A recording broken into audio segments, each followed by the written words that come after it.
Hello friend, नमस्कार। स्वागत है आपका ज्ञानदीप सक्सेस पॉइंट के यूट्यूब चैनल पर।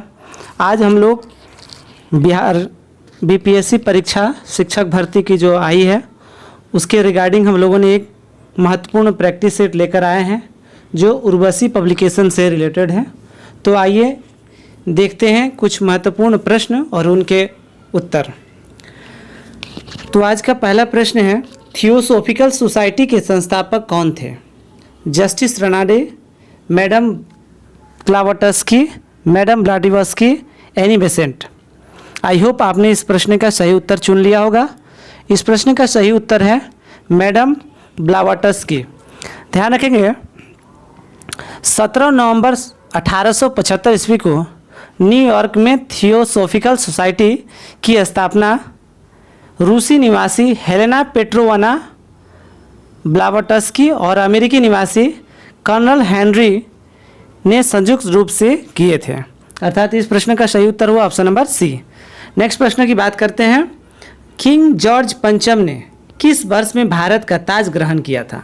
1917, 1923, 1906 और 1912। ध्यान रखेंगे तो इस प्रश्न का जो सही उत्तर होगा ऑप्शन नंबर डी, अर्थात 22 जून 1911 ईस्वी को जॉर्ज पंचम दिल्ली दरबार में अपनी भारतीय प्रजा के सामने भारत के मुकुट से राज तिलक उनका हुआ था। और ध्यान रखेंगे उस समय भारत के जो गवर्नर जनरल थे वह लॉर्ड हार्डिंग द्वितीय थे। ठीक है, और इनके आगमन के वक्त भारत की राजधानी 1912 ईस्वी में कोलकाता से दिल्ली स्थानांतरित की गई और साथ ही साथ बंगाल विभाजन जो 1905 में हुआ था उसको रद्द कर दिया गया। अब हम लोग नेक्स्ट प्रश्न की ओर चलते हैं। यदि आप इस चैनल पर पहली बार विजिट कर रहे हैं तो इस चैनल को सब्सक्राइब कर लेंगे, बेल नोटिफिकेशन को ऑन कर देंगे ताकि कोई भी वीडियो अगर अपलोड की जाए तो आप तक उसका नोटिफिकेशन पहुंच जाए।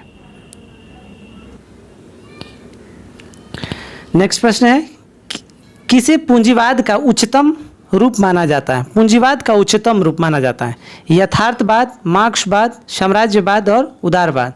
तो इस प्रश्न का जो सही उत्तर होगा ऑप्शन नंबर सी, अर्थात साम्राज्यवाद पूंजीवाद का उच्चतम रूप है। क्योंकि जब पूंजीवाद अपनी सीमा से बाहर रहने वाले लोगों के बीच राजनीतिक, आर्थिक और सामाजिक अधिकार स्थापित करना चाहता है तो उसे हम लोग साम्राज्यवाद के नाम से जानते हैं। और लेनिन ने वर्ष 1916 ईस्वी में साम्राज्यवाद और पूंजीवाद नाम की एक पुस्तक को उन्होंने लिखा था। अर्थात इस प्रश्न का सही उत्तर हो गया साम्राज्यवाद। ठीक है, पूंजीवाद का समर्थक अमेरिका और समाजवाद का समर्थक रूस था। ठीक है, अब नेक्स्ट प्रश्न की ओर चलते हैं। किसके नेतृत्व में सिंगली वनली बिल प्रभाव में आया? ऑप्शन है Wijeyananda Dahanayake, Dudley Senanayake, sir John Kotelawala, SWRD Bandaranaike. तो इस प्रश्न का जो सही उत्तर होगा ऑप्शन नंबर डी, अर्थात श्रीलंका के पूर्व शासक जिन्होंने श्रीलंका में एक भाषा नीति लागू की थी और उस भाषा नीति का नाम था सिंगली वनली बिल एक्ट। इसके अंतर्गत श्रीलंका देश में जो सिंगली भाषा है वो आधिकारिक भाषा बन गया था। हालांकि 1959 ईस्वी में भंडार नायकों को गोली मारकर हत्या कर दी गई थी।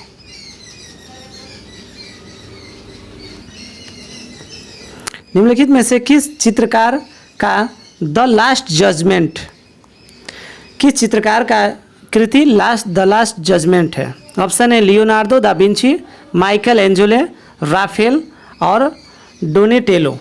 तो इस प्रश्न का जो सही उत्तर होगा ऑप्शन नंबर बी, अर्थात माइकल एंजेलो की जो कृति है द लास्ट जजमेंट है। ठीक है, अब नेक्स्ट प्रश्न की ओर बात करते हैं। हड़प्पा स्थल मांडा किस नदी के किनारे स्थित है? चेनाब, सतलज, रावी और सिंधु। तो जो मांडा है वह चेनाब नदी के तट पर बसा है और यह जम्मू कश्मीर राज्य में स्थित है। अगर बात करें सिंधु नदी का, तो मोहनजोदड़ो सिंधु नदी के तट पर स्थित है, जबकि अगर हड़प्पा की बात करें तो हड़प्पा रावी नदी के तट पर स्थित है। ठीक है, अब नेक्स्ट प्रश्न की ओर बात करते हैं। संथारा समुदाय का एक धार्मिक संस्कार क्या है? सिख धर्म, जीव धर्म, जैन धर्म, बौद्ध धर्म।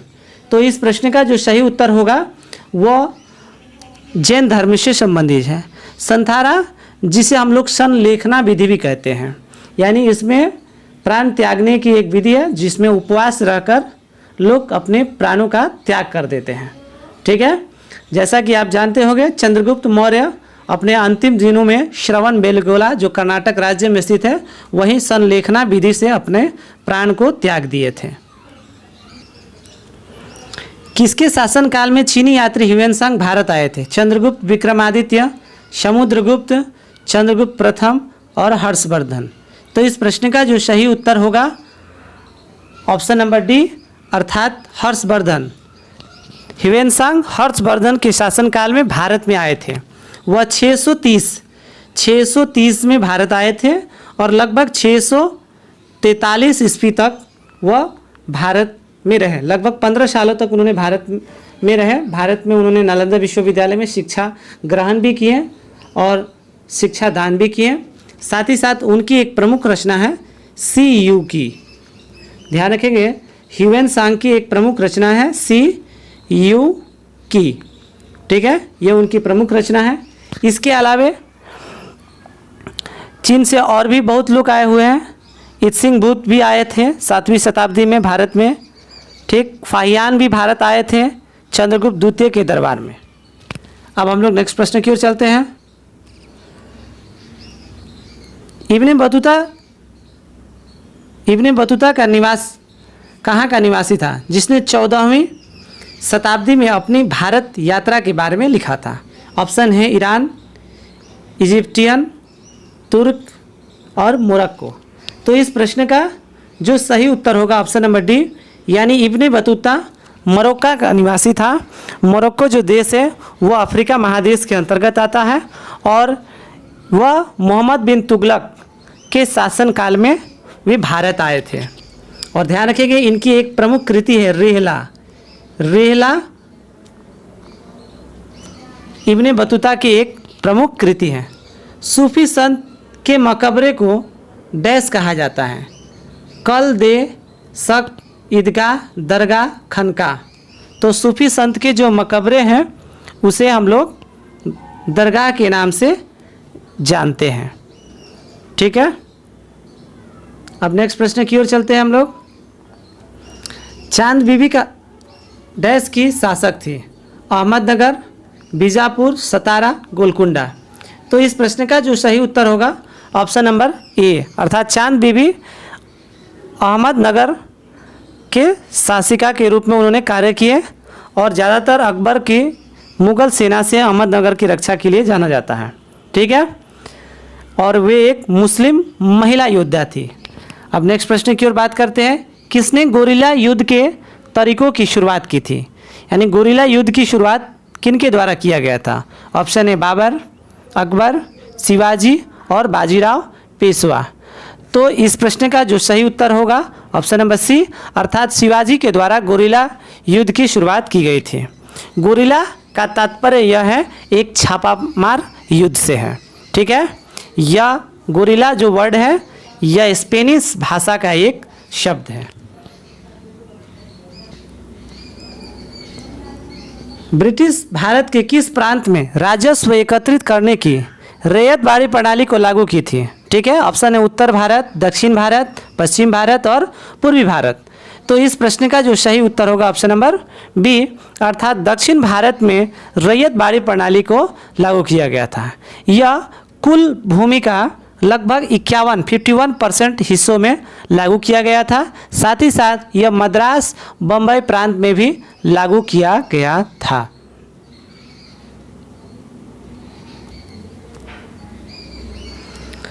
महात्मा गांधी का हत्या किसने की थी? नाथूराम गोडसे, जेम्स रसेल, सच्चा सिंह बस्सी, कुंदर मेहता। तो इस प्रश्न का जो सही उत्तर होगा ऑप्शन नंबर ए, अर्थात महात्मा गांधी की हत्या 30 जनवरी 1948 ईस्वी को हुआ था। और इस दिवस को हम लोग शहीद दिवस के रूप में, मार्टायर डे के रूप में हम लोग जानते हैं। अब आप लोग कमेंट बॉक्स में बताएंगे महात्मा गांधी ने कांग्रेस का एक बार अध्यक्ष पद का पदभार संभाला, वह किस वर्ष और किस स्थान पर था और उसकी प्रमुख उल्लेखनीय बात क्या थी। एक मात्र वायसराय कौन थे जिनकी भारत में हत्या हुई थी। ऑप्शन है Lord Hardinge, Lord Lytton, Lord Northbrook और लॉर्ड मेयो। तो इस प्रश्न का जो सही उत्तर होगा ऑप्शन नंबर डी, अर्थात लॉर्ड मेयो। लॉर्ड मेयो एकमात्र वायसराय थे जिनकी हत्या भारत में हुआ था।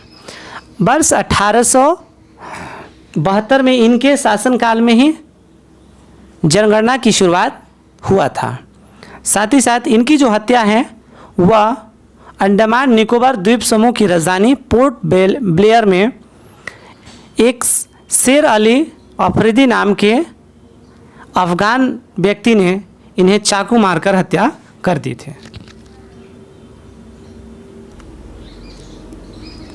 निम्नलिखित में से कौन भारत के प्रथम कानून मंत्री थे। पट्टाभी सीतारमैया, BR अम्बेडकर, मौलाना आज़ाद, लियाकत अली। तो आप जानते हैं कि इस प्रश्न का जो सही उत्तर होगा ऑप्शन नंबर बी, अर्थात BR अम्बेडकर, भीमराव अम्बेडकर जी स्वतंत्र भारत के प्रथम कानून मंत्री थे। ठीक है। मौलाना अगर आज़ाद की बात की जाए तो यह स्वतंत्र भारत के प्रथम शिक्षा मंत्री थे। अब हम लोग नेक्स्ट प्रश्न की ओर बात की जाए। निम्नलिखित में से कौन सा अनुच्छेद सांसदों के विशेष अधिकार से संबंधित है। अनुच्छेद 105, अनुच्छेद 170, अनुच्छेद 194, अनुच्छेद 129। तो सांसदों के लिए विशेष अधिकार का जो प्रावधान है वह संविधान के अनुच्छेद 105 में वर्णित किया गया है। इनमें से कौन भारत का एक सेकुलर राज्य के रूप में वर्णित करता है। भारत को एक सेकुलर राज्य के रूप में वर्णित करता है। नीति निर्देशक सिद्धांत, प्रस्तावना, संघ सूची, राज्य सूची।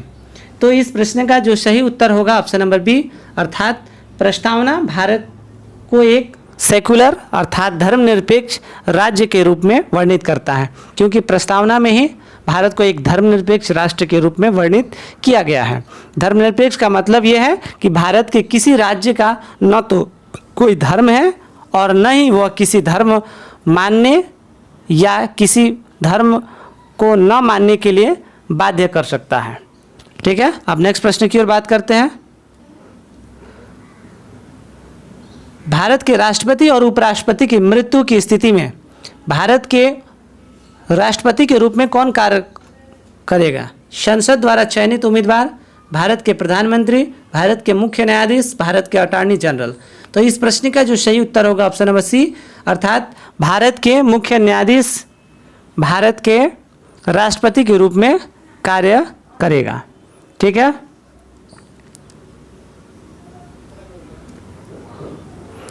अविश्वास प्रस्ताव किस सदन में लाया जाता है। राज्यसभा में, लोकसभा में, किसी भी सदन में, इनमें से कोई नहीं। तो इस प्रश्न का जो सही उत्तर होगा ऑप्शन नंबर बी, अर्थात अविश्वास प्रस्ताव संसद के लोकसभा यानी निम्न सदन में लाया जा सकता है, क्योंकि आर्टिकल 75 का 3 ये कहता है कि मंत्रिपरिषद सामूहिक रूप से लोकसभा के प्रति जिम्मेदार होता है, उत्तरदायी होता है। अर्थात लोकसभा में जब तक बहुमत हासिल है तब तक उनकी मंत्री पद बना है, और जैसे ही वहाँ मंत्री बहुमत खत्म हो जाएगा उनका अस्तित्व स्वतः समाप्त हो जाएगा। अब नेक्स्ट प्रश्न की ओर बात करते हैं। संविधान के अनुसार राज्य परिषद के सदस्यों का कार्यकाल कितना होता है। ठीक है। ऑप्शन है 5 वर्षों का, 4 वर्षों का, 6 वर्षों का और 3 वर्षों का। ठीक है। तो इस प्रश्न का जो सही उत्तर होगा ऑप्शन नंबर सी, अर्थात 6 वर्ष का। राज्य विधान परिषद के सदस्यों का जो कार्यकाल होता है वह 6 वर्षों का होता है। ठीक है। और इसका वर्णन जो विधान परिषद है, राज्य विधान परिषद, इनका वर्णन आर्टिकल 169 में किया गया है। साथ ही साथ इनके जो सदस्य बनने के लिए न्यूनतम जो उम्र सीमा होती है वह 30। राज्यसभा के भी सदस्य बनने के लिए उम्र सीमा 30 की जरूरी है। ठीक है। और ध्यान रखेंगे हर 2 वर्षों के बाद उसके 1/3 सदस्य, उनके 1/3 सदस्य, सदन के 1/3 सदस्य जो होते हैं पुनः निर्वाचित होते हैं और उनका कार्यकाल भी समाप्त हो जाता है। अब हम लोग नेक्स्ट प्रश्न की ओर चलते हैं। भारत में वोट देने की न्यूनतम पात्रता उम्र क्या है? 24 वर्ष, 22 वर्ष, 20 वर्ष, 18 वर्ष। तो इस प्रश्न का जो सही उत्तर होगा ऑप्शन नंबर डी, अर्थात 18 वर्ष। 61वें संविधान संशोधन के द्वारा ये तय किया गया कि जो मतदान की उम्र सीमा है वो 21 से घटा करके 18 कर दिया गया। ठीक है। संविधान के अनुच्छेद 326 वयस्क मताधिकार का प्रदान करता है, हम लोग को अधिकार देता है। ठीक है। अब आप लोग कमेंट बॉक्स में बताएंगे राष्ट्रीय मतदाता दिवस किस तिथि को मनाते हैं? राष्ट्रीय मतदाता दिवस किस तिथि को मनाते हैं? अब नेक्स्ट प्रश्न की ओर चलते हैं। भारतीय राष्ट्रीय ध्वज को कब अपनाया गया? 12 जुलाई 1947, 22 अगस्त 1947, 22 अगस्त 1947 और ऑप्शन नंबर डी है 22 जुलाई 1947। तो इस प्रश्न का जो सही उत्तर होगा ऑप्शन नंबर डी, अर्थात 22 जुलाई 1947 ईस्वी को राष्ट्रीय ध्वज को अपनाया गया। ठीक है। राष्ट्रीय ध्वज में 3 रंग हैं और बीच में एक चक्र बना है जिसमें 24 तिलिया है। साथ ही साथ सारनाथ का अशोक स्तंभ है।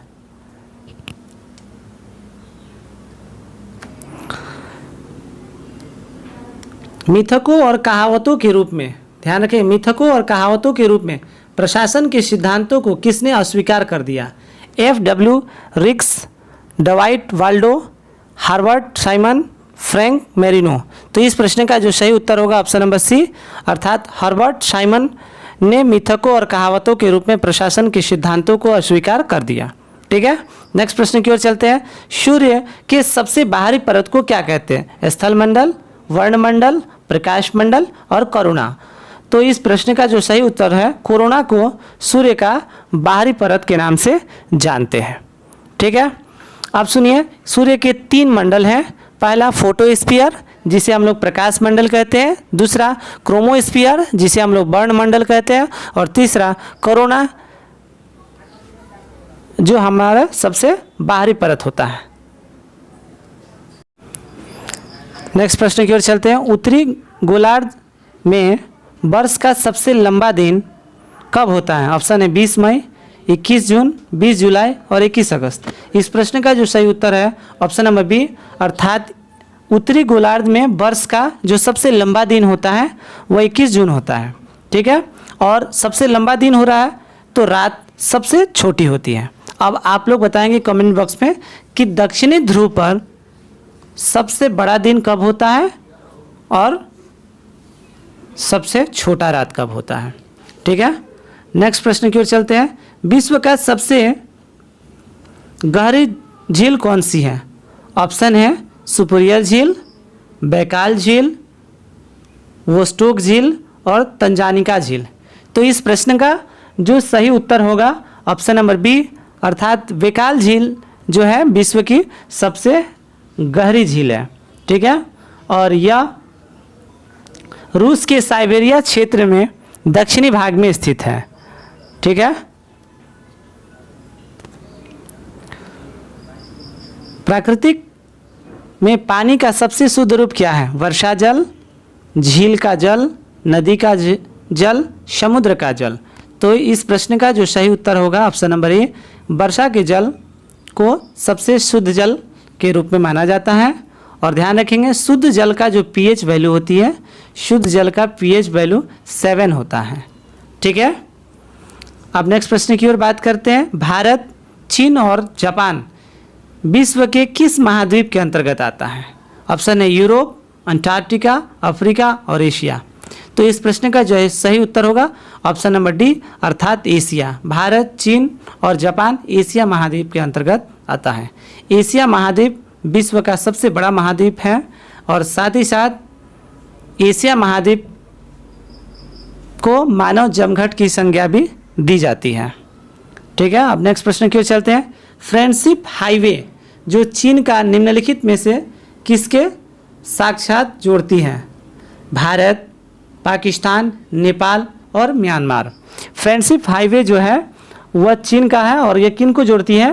तो ये जोड़ती है नेपाल को, अर्थात इस प्रश्न का जो सही उत्तर होगा ऑप्शन नंबर सी, नेपाल को।